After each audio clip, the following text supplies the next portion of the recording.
This is Talking My Walking. I am Rodrigo Ribeiro, just another voice in the wilderness. Today I'm going to talk about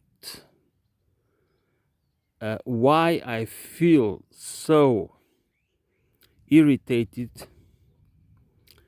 by people systematically demonizing the state. What is the state? What people believe is the state. Do not people understand that it is impossible to, in the modern world, to have an organized community, which means to organize a country that is defined by borders and the population without the state apparatus. The state is just a structural institutional system with a bureaucracy. The point is not the state itself, because the state even doesn't exist as it has institutions and physical entities, but the state itself is a concept, is an idea, is a political idea. How to organize a society and an economy and a culture. So it is pointless to blame the state, because it just makes us, too many of us, focus our genuine grievances and hate towards the government and the state. The government as an institution that has the responsibility to manage the state and the interests of that same state, or of the nation, which is the people and the territory. And what matters is what kind of bureaucracy, what kind of technocracy, what kind of institutions, who controls them and why.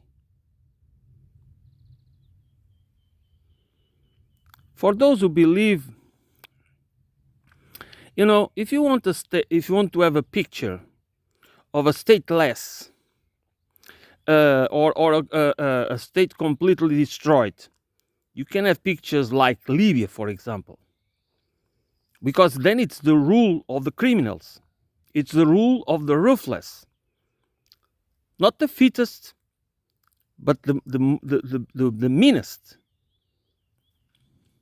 It's the rule by the psychopaths, by the unscrupulous opportunists. We have it in organized states, and that's the problem. The problem is that we, instead of trying the way we frame, or in the way others frame reality for us, makes us focus our attention and being deceived by messages that do not describe the reality, but make up an alternative reality that where we focus our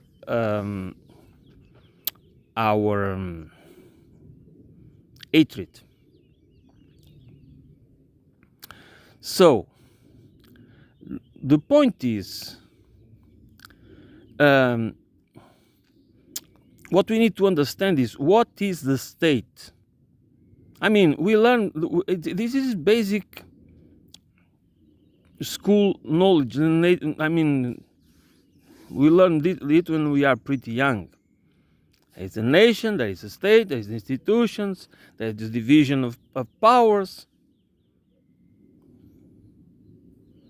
You know, that's why we have it all like that, a separation of power. And then we have all this, the bureaucratic apparatus and everything else that we know that it exists. But the idea is why why don't we, I mean, can we have a state? This is a very important question. Can we have an organized state and at the same time have we, the people, every single citizen, as political agency? Can we have participatory democracy and participatory economics or not within this organized system, this structural institutional system that it's called the state? So we need to understand first, instead of the demonize the state, what the state is. What the state is and what is the functions of the state. Why does it exist? Because the state is not a thing that exists to be literally against us, operating against us. It operates against us because it is controlled by the people that want to do that.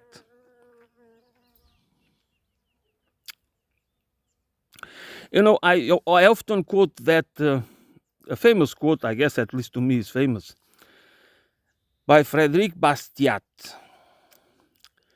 When plunder becomes a way of life for a group of men in society, through the course of time, they create for themselves a legal system to authorize them and a moral code to glorify them. So it's not the system itself, it's who controls and why. Who controls the executive, the legislative, and the judicial system? Who has the power to influence the political, the judicial, and the executive decisions? This is what we need to understand, and we need to understand what kind of political system and political economy system we need in order to enhance the political and economic and social and cultural agency of us, of all of us, without exception. Or therefore we are always fighting, what we are is exhausting ourselves without understanding the core concepts, without understanding the relations, without understanding things in terms of processes and systems. And we exhaust ourselves without doing the homework of understanding what the things are. In this case, what is the state? Why does it exist? And okay, you can also think about what could replace it. And you tell me, anarchy? That's exactly what I said with the Libyan example.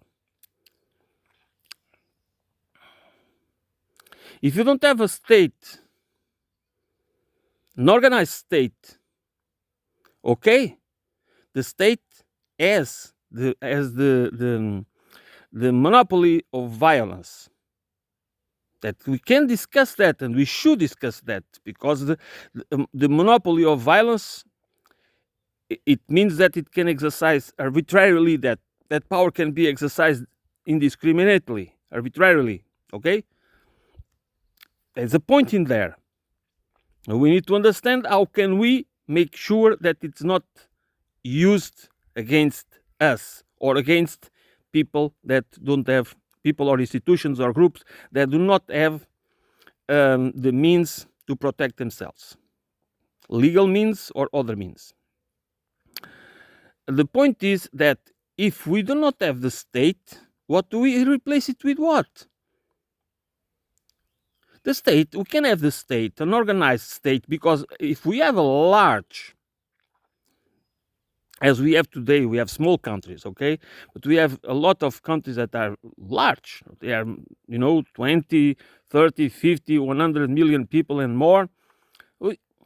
You cannot just organize it in communes and these kind of things that it works. We can, I know, I'm sure that it works, that we can make it work as human beings, as social human beings, but it doesn't work in large scale when we cannot. It doesn't mean that we should not have the participatory democracy that makes any form of hierarchy not being a form of control of power, of a symmetry of power. We can think about that. We can think about solutions. We can think about solutions for to be used at the domestic level, single states level, and also for the international, an international system based on cooperation and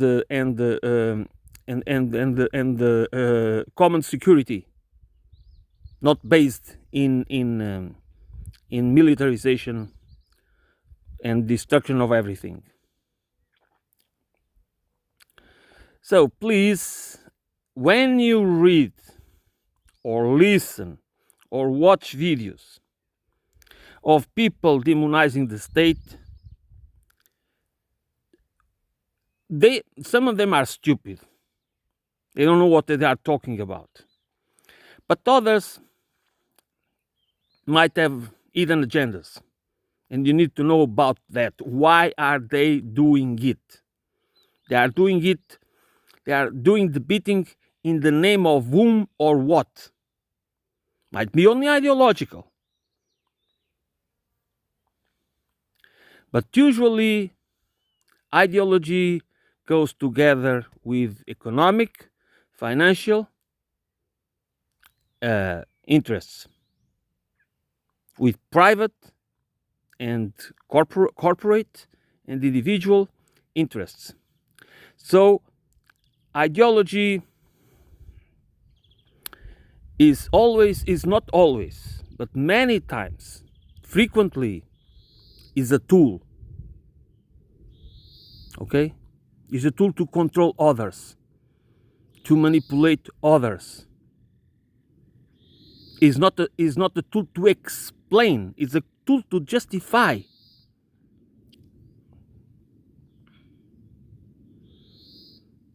So I understand people that have ideas against the state, like the anarchists and things like that. I used to believe that I was an anarchist. Now what I believe that I don't have any affiliation. My affiliation is just with humanity. It's with truth, justice, and trust. Is with a society that can make us more human, to humanize us, instead what we have that humanizes us, in spite all the sophistication that we take as humanization. But technological and scientific sophistication is not humanization. Okay? That is not the same thing. That's not based in the same culture.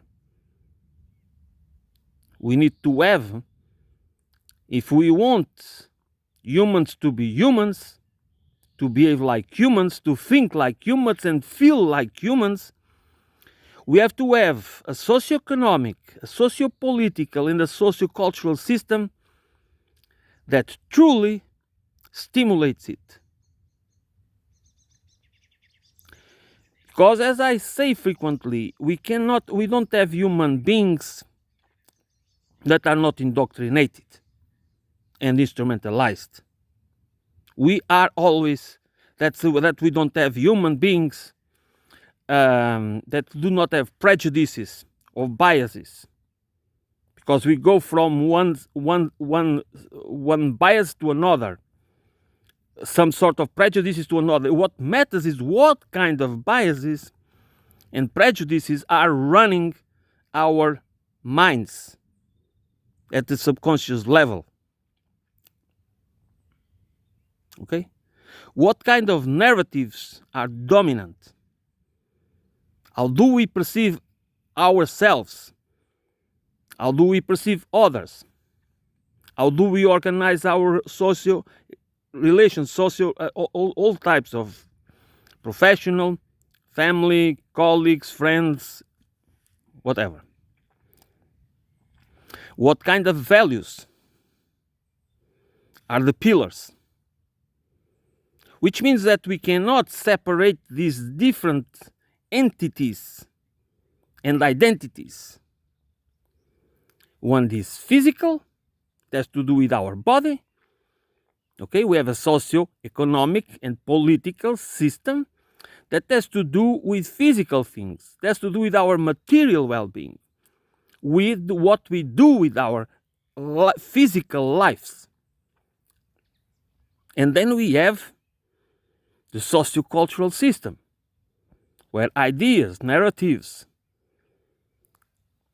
and all types of cultural and all the things that we know that we can include in culture, that are the virtual framework, the framework, that virtual abstract framework that makes us, that influences how we perceive the world, how we perceive reality, how we perceive ourselves, how we develop and organize our relations and our lives, and what we believe is good or bad. And the better we understand this, the more free we are. It's not the other way around. We are not free if we do not train ourselves in a steady way, in a continuous way, in a conscious critical analysis. It needs to be a conscious process, that we have this self analysis, this introspection, that what we are doing, what's the meaning of what we are doing, why are we doing it, why am I here sitting in this stone talking to a cellular phone or a mobile phone or whatever you want to call it. I need to understand why I'm doing it. Where does it come from? What's the point? So, and this is why it is true for the state and everything else. We are so easily manipulated, all of us, no exclusions. There is not a single person. It doesn't matter how smart, how clever, how cultivated and sophisticated. I listen to lots of people that I know they are smart people, and I don't find a single person that doesn't have flaws, that understands things in a complete holistic way. That's why we should not. This is another point that I want to make. We must not have um, these ideas of listen to authorities. We listen to people like us. We are all equal. When we think about equality, it's not only about economic equality or social equality. It's also about our equality and dignity as human beings in the web of life. That's another point to have a deep, comprehensive understanding of our relation to the web of life. Not separation, not duality. As the same I say always, it's not culture versus nature. It's culture in the web of nature.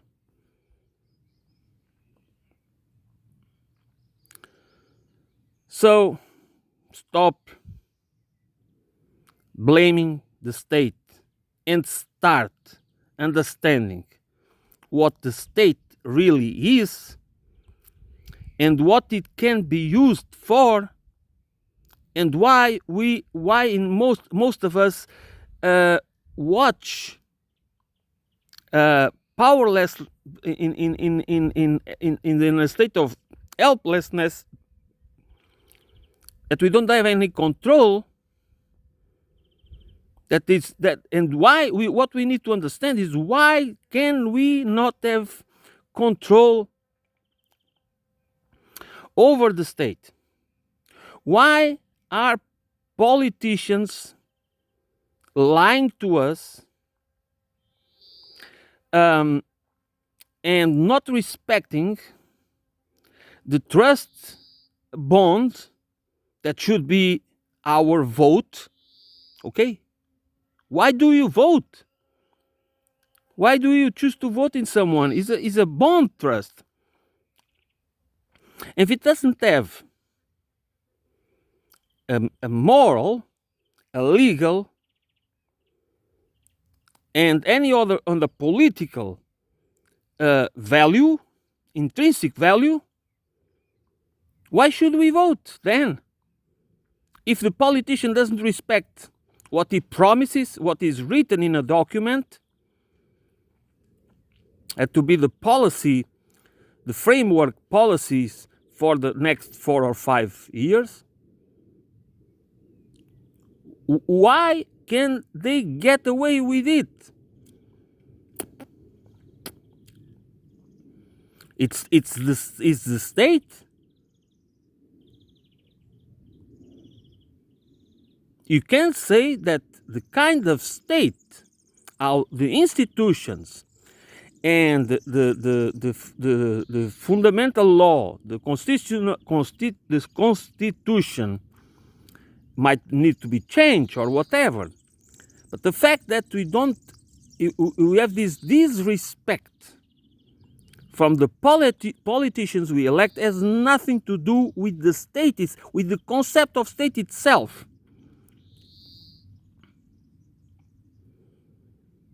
It has to do with the quote I mentioned before, that when a certain group takes over and sells some sort of message, they create for themselves a legal system to authorize them, so they take over the state apparatus.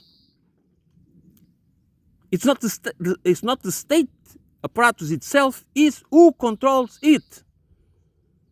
And for what purpose?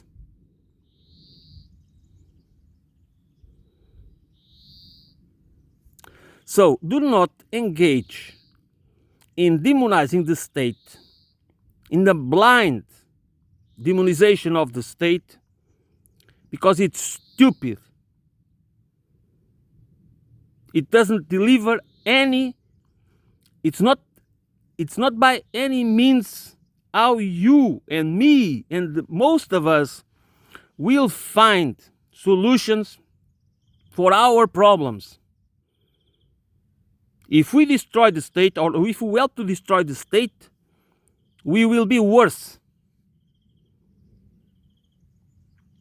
If we organize and unite and understand what kind of state do we want, what kind of political system, what kind of political economy,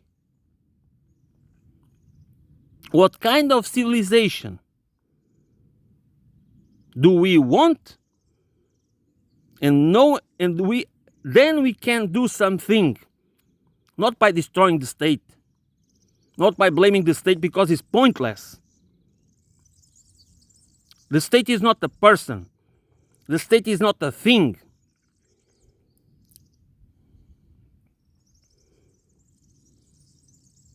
The state is is exactly what I said. Is a structural. It is a political structural. It is a structural institutional system. It is necessary for us to organize a country, a nation, limited by boundaries, by our neighbors or natural boundaries or whatever. So that's what we are. That's what the state is. The state is not people. The people is the nation. The territory is the country. The state is the institutions. And the institutions, we can change them. We can organize them in different ways. We can have different law systems. We can change, or we can have a different constitution. So when we organize everything from the banking system, the financial system, the universal public services, or the absence of them, or when do this, it is not the state. It's who decides, who has the power to influence which policies are going to be advanced, are going to be implemented, and why. In the name of whom? Cui bono?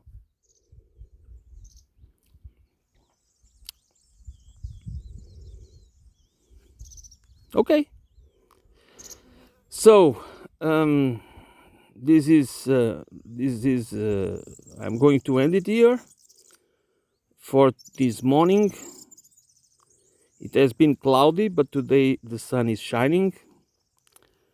And thanks for listening.